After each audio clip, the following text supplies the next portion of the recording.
Hello everyone, welcome to another fountain pen ink review. Today we are going to test the Diamine Pink Glitz and the Diamine Enchanted Ocean. These two inks are from the shimmering series of inks made by Diamine. These inks have shimmering particles that are added so they are supposed to sparkle, and I will be drawing with them using my glass dip pen again. It's best to shake the ink to mix the particles completely.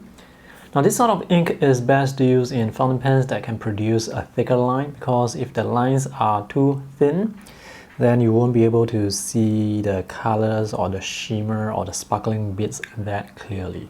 I'm not sure if my camera can capture the particles clearly. Can you see the particles?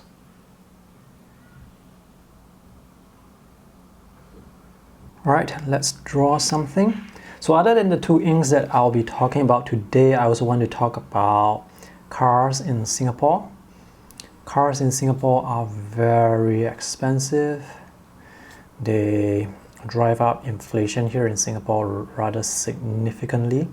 So a typical Japanese or Korean car here in Singapore costs about 70 to 90 or even 100,000 over dollars in Singapore currency. For those of you in the US, that is around 50 over $1,000 in US currency to about $135,000 in today's with today's exchange rate, and that is about 40 British pounds to 56 British pounds.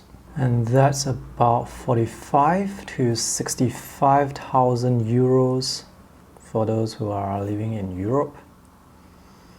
So it's very expensive. I'm not sure how much cars cost in other countries, but here in Singapore, you actually have to pay the government for this thing called the Certificate of Entitlement, which is basically a certificate to own a car, and that is what drives up the cost of car ownership here in Singapore. And it's a bit ridiculous, but we have to do this because Singapore is a very small country. It takes around 1 hour to drive from the east to the west of Singapore, so it's not a very big country. So owning a car here in Singapore can be sort of like a social status symbol. I don't own a car. The cost of owning a car per day is about 40 Singapore dollars. And I don't really travel that much except to the office and back from the office to home. So if I need to go somewhere else, I may just take Uber if I'm rushing for time, or just take the public transport. Let me know in the comment section how much a typical car costs in your country. I would love to find out. So this color, Pink Glitz, it's very nice. It's very vibrant. Now I'm going to paint with my brush. I can see some shimmering bits, but it doesn't apply to all the lines. It only appears in certain areas. So let me paint with the brush, and then we'll see what happens when the ink dries. Let me make sure to mix the particles completely. This is a very wet ink, and the paper that you use will of course affect the performance of the ink.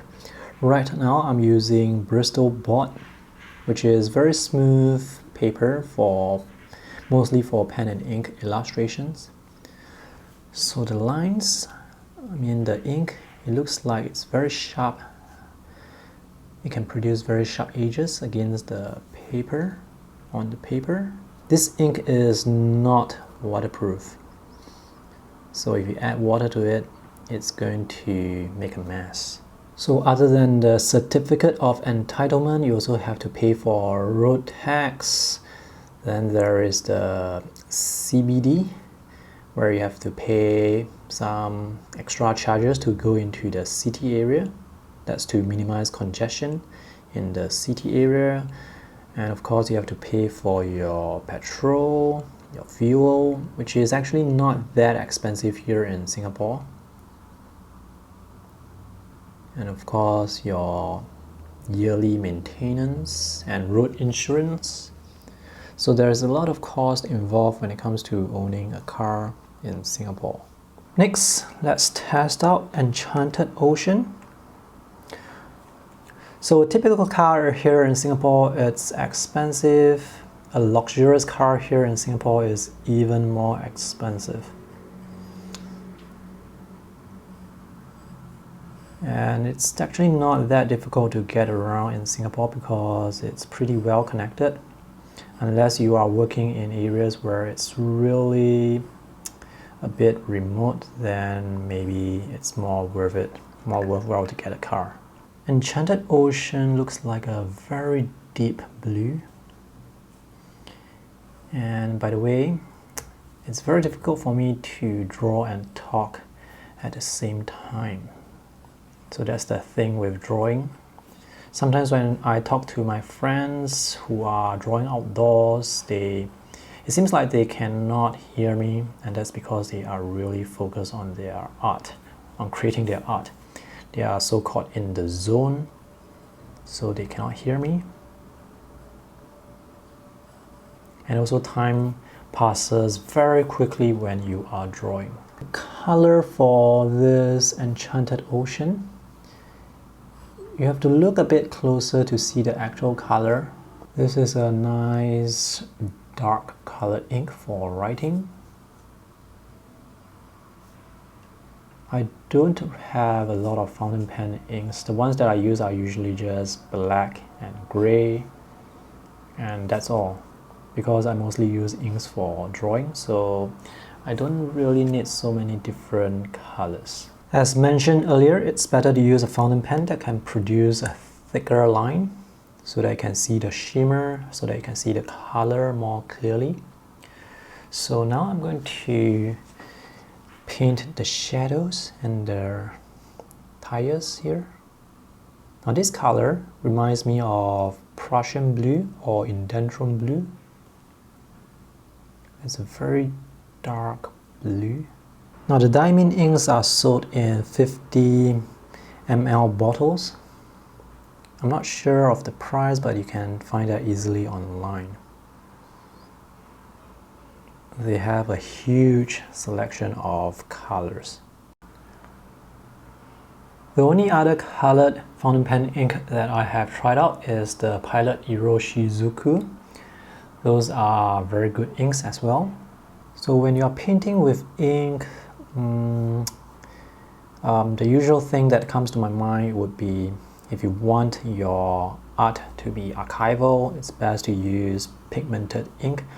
These are not pigmented ink, so I'm pretty sure the color is going to change. It's going to fade in the future. This might not be a problem if you are drawing or writing in your sketchbook, but if the art is exposed to light, chances are it's going to fade in the future. So that's my only consideration when it comes to drawing or painting with fountain pen inks. By the way, ink flow for both inks are very good. These two inks dry pretty quickly, and that's great. Alright, let's take a closer look. The inks look matte when dry. There is no sheen, but because there are some sparkling, shimmering particles in the ink, certain areas will have the sparkle, the shimmer. When I'm looking at it straight on like this, I don't see any shimmer, but when I turn the paper to reflect the light, I can definitely see those tiny shimmering particles. Can you see them? So with Enchanted Ocean, when you're looking at it from the front, again, the shimmer is not obvious. When you tilt the paper like this, it becomes more obvious. And the shimmer particles, they are not evenly spread out. Certain areas are more concentrated, like this area here is more concentrated, and here it's more concentrated. Here's a much closer look with my camera's macro lens. So this is Enchanted Ocean. And this is Pink Glitz. I must say that when you look up close, it does look very nice. I'll put some links in the video description below to where you can find these inks online. And if you are using Diamine shimmering inks, I would love to hear from you whether you like it or not. Alright, that's all for today's review. Thanks for watching. See you in the next video. Bye!